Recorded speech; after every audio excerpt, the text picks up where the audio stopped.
तो वहीं अरविंद केजरीवाल को ईडी ने अपनी रिमांड पर लिया है। कोर्ट की तरफ से इजाजत जिस तरीके से यहां पर दी गई और ईडी की तरफ से कोर्ट में कई गंभीर आरोप भी जो है अरविंद केजरीवाल पर लगाए गए। और बड़ी खबर आपको बताएं, इसे लेकर आम आदमी पार्टी सवाल उठा रही है। ईडी के आरोपों पर आम आदमी पार्टी का कहना है कि अगर घोटाला हुआ है तो आखिर पैसा कहां गया।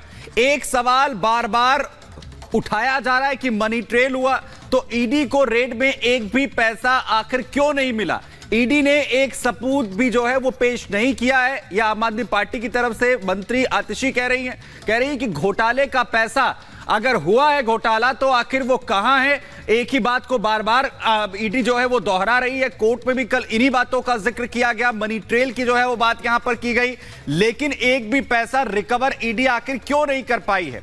ईडी को रेड में एक भी पैसा आखिर क्यों नहीं मिला है। अगर घोटाला हुआ है तो उस पैसे को क्यों ईडी अभी तक रिकवर कर नहीं पाई है। आपको बता दें कि अरविंद केजरीवाल को ईडी की रिमांड पर भेज दिया गया है और वहीं इसे लेकर ईडी की तरफ से कोर्ट में जब कल दलीलें दी गई जिसमें मनी ट्रेल का जिक्र किया गया, घोटाले का 100 करोड़ रुपए की रिश्वत का जिक्र किया गया, इस पर आम आदमी पार्टी की तरफ से एक बार फिर से प्रेस कॉन्फ्रेंस यहां पर की गई। और आतिशी जो मंत्री हैं वो ये कह रही हैं कि ईडी आरोप लगा रही है, लेकिन सवाल यह है कि वो पैसा कहां है, वो मनी ट्रेल जिसका बार बार ईडी जिक्र कर रही है वो सबूत कहां है जिसके आरोप यहां पर जो है वो लगाए जा रहे हैं।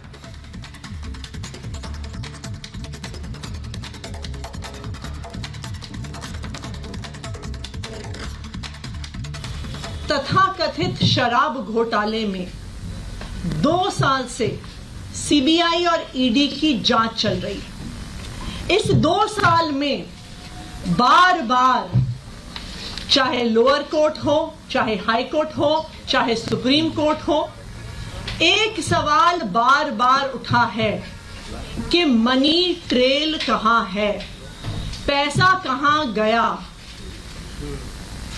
ऐसा कहा गया कि शराब कारोबारियों को मुनाफा पहुंचा, बहुत ज्यादा मुनाफा पहुंचा, लेकिन अगर उन्हें मुनाफा पहुंचा तो उन्होंने किसको रिश्वत दी, उन्होंने किसको पैसे दिए।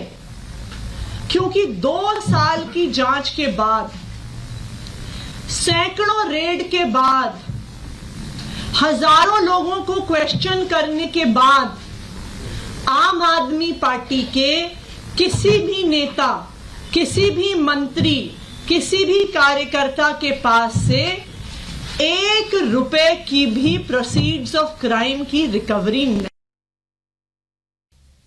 ऐसा कोई कोर्ट नहीं रहा जहां अरविंद केजरीवाल गए नहीं।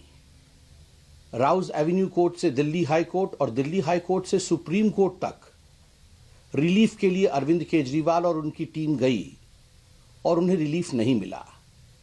आनंद फानन में सुप्रीम कोर्ट भी गए थे, मगर सुप्रीम कोर्ट से अपने याचिका को, अपने पिटीशन को वापस लेना पड़ा।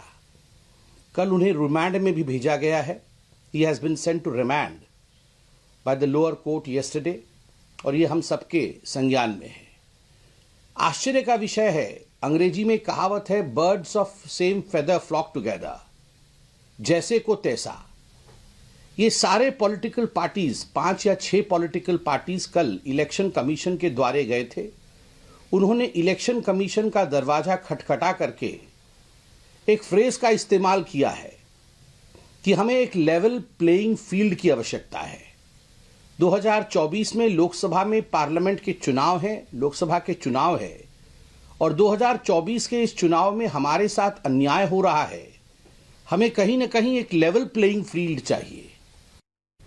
और इस वक्त हमारे 3 सहयोगी हमारे साथ जुड़ चुके। राजघाट से गणेश हमारे साथ है, दीपेश ईडी ऑफिस से हमारे साथ जुड़ चुके हैं, प्रियंका राउज एवेन्यू कोर्ट में मौजूद है। लेकिन सबसे पहले राजघाट, जहां बीजेपी प्रोटेस्ट कर रही है अरविंद केजरीवाल की इस्तीफे की मांग को लेकर। गणेश, लेकिन ये बताइए, आम आदमी पार्टी तो साफ कह रही है कि हम तो जेल से सरकार चलाएंगे। देखिए, मैं सीधा बात करता हूं दिल्ली बीजेपी प्रदेश अध्यक्ष वीरेंद्र सचदेवा, जो यहां अपने लोगों के साथ, अपने नेताओं के साथ, विधायकों के साथ राजघाट पहुंचे। राजघाट पहुंच गए आप, दिल्ली के मुख्यमंत्री की गिरफ्तारी हो गई, आप राजघाट पहुंच गए, क्या है मामला? देखिए, जब शराब नीति का घोटाला हुआ तो सबसे पहले हम यहीं आए थे और हमने ये संकल्प लिया था कि हम इस भ्रष्टाचार के खिलाफ लड़ाई जारी रखेंगे। तो आज जब दिल्ली के भ्रष्टाचारी मुख्यमंत्री हिरासत में है और इस पूरे घोटाले की कलई खुल रही है, कैसे 45 करोड़ का ट्रायल गोवा के चुनाव में लगाया गया, कैसे पैसे का लेन देन हुआ, तो आज हम अपने सभी कार्यकर्ताओं के साथ एक बार पुनः उस संकल्प को दोहराने आए हैं कि इस भ्रष्टाचार के खिलाफ भारतीय जनता पार्टी की लड़ाई जारी रहेगी। लेकिन वीरेंद्र सचदेवा जी, एक चीज ये बात पता चल रही है जिस तरीके से कि मालूम चल रहा है कि दिल्ली के मुख्यमंत्री अरविंद केजरीवाल की पत्नी प्रेस कॉन्फ्रेंस कर सकती है।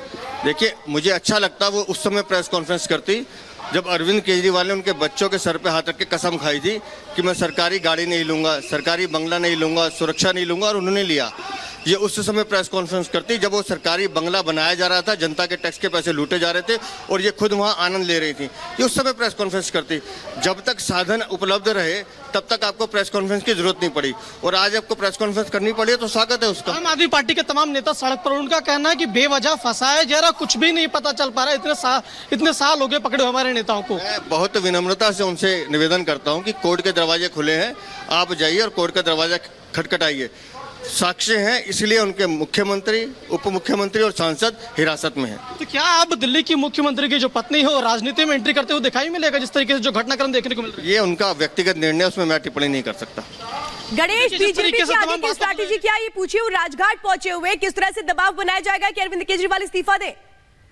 रणनीति क्या होगी? आप इस्तीफे की मांग कर रहे हैं, तमाम क्या रणनीति होगी? देखिए, अरविंद केजरीवाल को नैतिकता के आधार पर तुरंत इस्तीफा देना चाहिए। वो नहीं दे रहे हैं तो इसका मतलब वो निर्लज हैं।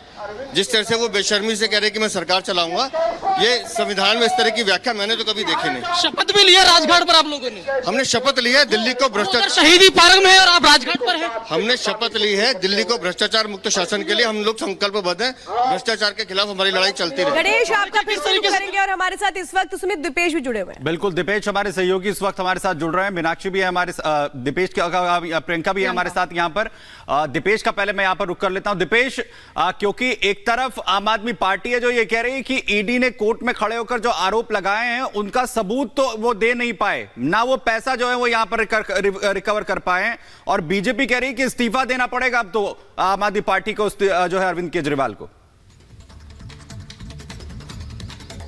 बिल्कुल, देखिए, कल जब कोर्ट में इस पूरे मसले को लेकर बहस चल रही थी सुमित, तब हमने उस वक्त सुना था कि साफ तौर पर ईडी की तरफ से ये कहा गया था कि इसके सबूत जो है वो हम कोर्ट को मुहैया करा रखेंगे। और दूसरा सबसे बड़ा ग्राउंड जो है अरविंद केजरीवाल की कस्टडी लेने का, ईडी ने यही बताया था कि इतने बड़े पैसे की रिकवरी भी हमको करनी है, पूछताछ करनी है, और न सिर्फ पूछताछ करनी है बल्कि कन्फ्रंट कराना है कि ये पूरा घोटाला कैसे हुआ है, जिसके किंगपिन मुख्यमंत्री अरविंद केजरीवाल थे। और यही कारण है कि कोर्ट ने उन्हें कस्टडी दी है 7 दिन की, अब 28 तारीख तक। और अब आज की कविता को एक बार फिर कोर्ट में पेश किया जाएगा, जहां उनकी फिर 7 दिन की कस्टडी की मांग ईडी करने वाला है, और इस ग्राउंड पे करेगा कि दिल्ली के मुख्यमंत्री अरविंद केजरीवाल और के कविता दोनों को आमने सामने बैठाकर इस पूरे मसले को लेकर पूछताछ जो है वो होने वाली है। अब जरा तस्वीर दिखा दीजिए सीपी, इस वक्त प्रवर्तन निदेशालय के ठीक बाहर हम लोग मौजूद हैं, और इसी प्रवर्तन निदेशालय के अंदर दिल्ली के मुख्यमंत्री अरविंद केजरीवाल के कविता भी वहां पर है। आज उनकी कोर्ट में पेशी होगी।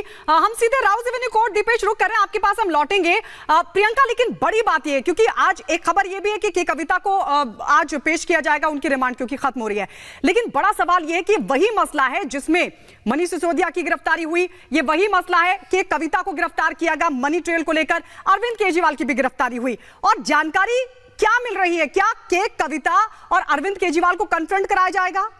तो जाहिर तौर पर आज रिमांड की भी मांग की जाएगी ईडी की तरफ से।